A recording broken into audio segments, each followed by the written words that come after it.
नमस्कार मित्रांनो, आरोग्य विभाग भरतीच्या एका नवीन व्हिडिओमध्ये तुम्हा सर्वांचं पुन्हा एकदा स्वागत करतो।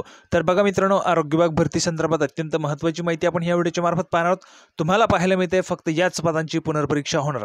तर बघा मित्रांनो, पुनर्परीक्षा होणार आहे, परंतु कोणकोणत्या पदांची पुनर्परीक्षा होणार आहे याबाबतची आपण या ठिकाणी महत्त्वाची माहिती पाहणार आहोत। व्हिडिओ शेवटपर्यंत नक्की बघा, संपूर्ण माहिती तुम्हाला या ठिकाणी कळून जाईल। त्या अगोदर तुम्हाला सूचना आहे, जर तुम्ही व्हिडिओवर नवीन असाल तर व्हिडिओला आत्ताच लाईक करून द्या, कारण तुम्हाला नंतर वेळ मिळणार नाही। आणि जर तुम्ही अजूनही आपल्या चॅनलला सबस्क्राइब केलं नसेल तर लवकरात लवकर आपल्या चॅनलला सबस्क्राइब करून घ्या, अशाच प्रकारच्या फ्रीमध्ये मिळणाऱ्या व्हिडिओसाठी। चला तर मग सविस्तररित्या संपूर्ण माहिती पाहूया। तर बघा मित्रांनो, संपूर्ण माहिती पाहण्यासाठी आपण त्या माहितीवर आलो। तुम्ही पाहू शकता बघा, सार्वजनिक आरोग्य विभाग गट क परीक्षा। तर बघा मित्रांनो, जी काही माहिती आपण या व्हिडिओच्या मार्फत पाहणार आहोत ती आहे फक्त आणि फक्त गट क च्या परीक्षेसंदर्भात। तर बघा मित्रांनो, गट क ची तुमची जी काही परीक्षा होती ती 24 ऑक्टोबर रोजी पार पडली। 24 ऑक्टोबरला परीक्षा पार पडल्यानंतर त्यांनी मित्रांनो काही दिवसात आन्सर कीज त्या ठिकाणी तुमच्या उपलब्ध करून दिल्या होत्या। मला वाटतं ते 29 ऑक्टोबरला त्या ठिकाणी उपलब्ध झाल्या होत्या। आता 29 ऑक्टोबरला आन्सर की झाल्यानंतर त्या आन्सर कीजच्या शेवटी किंवा काही आन्सर कीजच्या जे काही आन्सर कीज होत्या त्या उपलब्ध करून दिल्या नाहीत। त्याबाबत त्यांनी बघा माहिती या ठिकाणी दिली आहे की काही जे काही पद आहेत तर त्या पदांच्या परीक्षा या ठिकाणी पुन्हा घेतल्या जाणार आहेत आणि ठराविक ते सेंटर्स आहेत। तर त्या सेंटर्स बाबत आपण या ठिकाणी महत्त्वाची माहिती पाहणार आहोत आणि गट क साठी ही माहिती आहे। तर बघा, जे विद्यार्थ्यांनी गट क ची परीक्षा दिली होती त्या पदांसाठी त्या उमेदवारांची पुनर्परीक्षा होणार आहे, हे लक्षात घ्या। आता बघा, जी काही महत्त्वाची माहिती ती अशा प्रकारची आणि कोणकोणते पद आहेत त्याची सुद्धा माहिती आपण या ठिकाणी पाहूया। तर बघा, महत्त्वाचं पद आहे स्टॅटिस्टिकल इन्व्हेस्टिगेटर म्हणजे सांख्यिकी अन्वेषक। 100 या ठिकाणी टोटल क्वेश्चन तुम्हाला होतं, 200 मार्कांची तुमची प्रश्नपत्रिका होती आणि 2 तासांचा तुम्हाला या ठिकाणी वेळ देण्यात आला होता। तर बघा, त्यांनी सांगितलेले result of this cadre is withheld as wrong question papers were issued at Dwarka school Ahmednagar Nashik. re-examination of present candidates at these exam centers will be taken in a short course and result will be published after the examination। तर बघा मित्रांनो, ह्या ठिकाणी अशा प्रकारची माहिती आहे की तुमची जी काही एक्झाम झाली होती स्टॅटिस्टिकल इन्व्हेस्टिगेटर या पदासाठी, तर त्या ठिकाणी मित्रांनो ज्या काही प्रश्नपत्रिका होत्या त्या चुकीच्या त्या ठिकाणी पाठवल्या गेल्या होत्या विद्यार्थ्यांना आणि त्या कारणास्तव या ठिकाणी पुनर्परीक्षा घेतली जाईल। पुनर्परीक्षा घेण्यासंदर्भात जे काही सेंटर्स आहेत त्यांनी नावं दिली बघा, द्वारका स्कूल अहमदनगर आणि नाशिकचं सुद्धा या ठिकाणी नाव दिलं।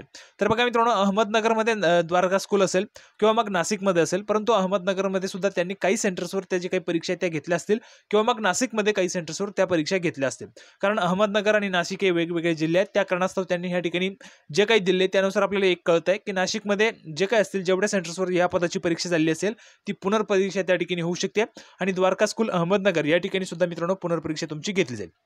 तर बघा, re-examination of present candidates at these exam centers will be taken in short course। थोडक्यात ती परीक्षा तुमची घेतली जाईल आणि रिझल्ट जो असेल तो तुम्हाला त्या ठिकाणी एक्झामिनेशन re-examination जी काही असेल पुनर्परीक्षा झाल्यानंतर तुमचा रिझल्ट जो काय असेल तो जाहीर केला जाईल असं त्यांनी सांगितलंय। आता पुढे सुद्धा अजूनही पद या ठिकाणी आहेत, बरेचसे पदांची आपण माहिती पाहणार आहोत। तर बघा मित्रांनो, तुम्ही पाहू शकता पुढचं पद आहे क्लर्क आणि वॉर्डन म्हणजेच कनिष्ठ लिपिक आणि वॉर्डन दोन्ही पदांसाठीचे एकच आन्सर कीज त्यांनी या ठिकाणी तयार करून दिलेली आहे। तर बघा, जर आपण या ठिकाणी खाली स्क्रोल केलं तर बघा त्यांनी या ठिकाणी नोट म्हणून दिलेलं आहे result of Pune and Akola circle. Pune सर्कलमधील आणि अकोला सर्कलमधील जे काही सेंटर्स होते तर त्यामध्ये रॉंग क्वेश्चन पेपर्स त्या ठिकाणी इश्यू झाल्या होत्या। कोणकोणत्या सेंटर्सवर? तर बघा, शिवाजी विद्या मंदिर चाकण पुणे, अभ्यास English school Amravati, Takshashila centre Amravati आणि विद्याभारती महाविद्यालय अमरावती या ठिकाणी चुकीच्या क्वेश्चन पेपर्स प्रोव्हाइड केल्या गेल्या होत्या। दोन्ही जे काही मंडळ आहेत, पुणे मंडळ असेल आणि अकोला मंडळ, त्यामधील त्यांनी या ठिकाणी माहिती दिली। तर बघा, re-examination जी काय असेल ती पुन्हा एकदा तिथे घेतली जाईल, त्या ठिकाणी घेतली जाणार आहे एक्झामिनेशन re-examination शॉर्ट कोर्समध्ये आणि त्यानंतर तुमचा जो काही रिझल्ट असेल तो जाहीर केला जाईल असं त्यांनी या ठिकाणी सांगितलं। परंतु आन्सर कीज मित्रांनो आले आहेत, परंतु ज्या त्यांनी सेंटर्सचे नावं या ठिकाणी दिली तर त्या सेंटर्सवर पुनर्परीक्षा घेतल्या गेल्यानंतरच तुमचा जो काही रिझल्ट असेल तो जाहीर होईल वॉर्डन आणि कनिष्ठ लिपिक म्हणजे ज्युनियर क्लर्क या पदासाठीचा। अजूनही पद आहेत बघा। तर बघा मित्रांनो, पुढचे आन्सर की तुमच्यासमोर या ठिकाणी उपलब्ध झाले पाहू शकता तुम्ही बघा, गृहवस्त्रपाल, वस्त्रपाल भांडारणी, वस्त्रपाल शस्त्रक्रिया, गृह सहाय्यक आणि टेलिफोन ऑपरेटर या पदासाठी मित्रांनो ह्या आन्सर कीज या ठिकाणी होत्या। एकत्रितरित्या जेवढे काही पद त्यांनी या ठिकाणी दिले त्या सगळ्या पदांसाठी या ठिकाणी एकच आन्सर कीज आहे।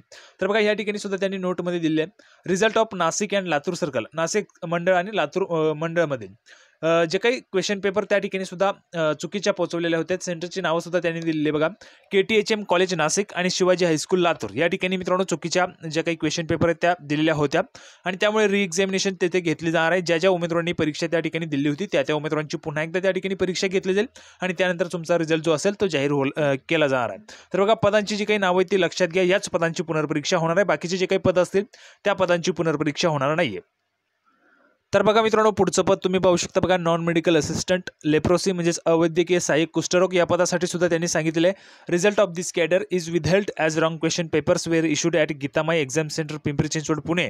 रिएक्झामिनेशन of present candidates at this exam centre will be taken in short course and result will be published after the examination. तर बघा मित्रांनो, ह्या ठिकाणी जे काही त्यांनी सेंटर दिले म्हणजे जे काही अवैद्यकीय सहाय्यक कुष्ठरोग हे जे काही पद आहे तर त्या पदाची फक्त पुणे ह्या ठिकाणीच परीक्षा झाली होती का गीतामाई पिंपरी चिंचवड पुणे ह्या ठिकाणी.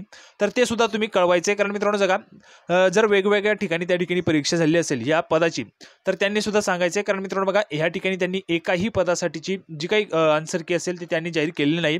त्यांनी सांगितलेले स्पष्टपणे या ठिकाणी जे काही पद आहे अवैद्यकीय सहाय्यक कुष्ठरोग या पदासाठी गीतामाई एक्झाम सेंटर जे आहे पुणे पिंपरी चिंचवड पुणे या ठिकाणचं, तर त्या ठिकाणी चुकीची क्वेश्चन पेपर दिली होती. त्या कारणास्तव त्यांनी रिझल्ट जो आहे तो जाहीर केला नाही आणि आन्सर की सुद्धा त्यांनी उपलब्ध करून दिली नाहीये. त्यांची जी काही पुनर्परीक्षा असेल ती घेतल्यानंतरच तुमची आन्सर की येईल असं त्यांनी सांगितलेलं आहे. परंतु बाकीच्या पदांचं सुद्धा आपण त्या ठिकाणी पाहिलेलं आहे. बाकीच्या पदांसाठीची त्यांनी आन्सर की उपलब्ध करून दिली आहे आणि बाकीचे जे काही सेंटर्स त्यांनी दिले तर त्या सेंटर्सवरची नवीन परीक्षा होईल असं त्यांनी सांगितलं आहे. परंतु या ठिकाणी आन्सर की सुद्धा उपलब्ध करून दिलेली नाही. त्या कारणास्तव तुम्हाला विचारतोय, तुम्ही परीक्षा जर दिली असेल कुठल्या दुसऱ्या सेंटरला ते सुद्धा तुम्ही कमेंट बॉक्समध्ये सांगायचं आणि तुम्ही कोणत्या सेंटरला परीक्षा दिली होती, तुम्हाला पुनर्परीक्षा तुमची होणार आहे का त्याबाबत सुद्धा कळवा, म्हणजे तुम्हाला अपडेट कळवण्यासाठी मित्रांनो ते त्या ठिकाणी चांगलं ठरणार आहे. त्यानंतर बघा अजून सुद्धा महत्त्वाचं पद आहे. तर बघा मित्रांनो, पुढचं आणि अत्यंत महत्त्वाचं पद आहे स्टाफ नर्स अधिपरिचारिका. यासाठी बघा मित्रांनो त्यांनी सांगितलेले result of this cadre is withheld as there is police inquiry for finding out whether question paper of this post was leaked or not. Decision of publishing answer key or examination will be taken on the basis of findings of police inquiry. तर बघा मित्रांनो, अधिपरिचारिका या पदासाठीची police inquiry त्या ठिकाणी बसवली गेलेली आहे. कारण मित्रांनो बघा तक्रारी त्या ठिकाणी गेल्या असतील की जी काही प्रश्नपत्रिका आहे ती फुटलेली आहे म्हणून. तर बघा त्या संदर्भात चौकशी सुरू आहे.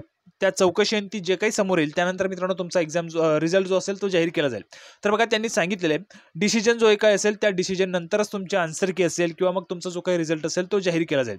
जर त्यामध्ये आढळून आलं की प्रश्नपत्रिका फुटली होती तर ह्या पदाची पुनर्परीक्षा त्या ठिकाणी घेतली जाईल आणि आढळून आलं चौकशी जर आढळून आलं की परीक्षेची जी काही प्रश्नपत्रिका आहे ती फुटली नव्हती तर त्यानंतर मित्रांनो जो काही डिसिजन असेल, जसं उदाहरणार्थ तुमची आन्सर कीज येणे, आन्सर कीजवर ऑब्जेक्शन मागवणे, त्यानंतर फायनल आन्सर कीज येणे आणि रिझल्ट जाहीर करणे, याच ठिकाणी जे काही प्रोसेस असेल ती पुढे त्या ठिकाणी होणार आहे.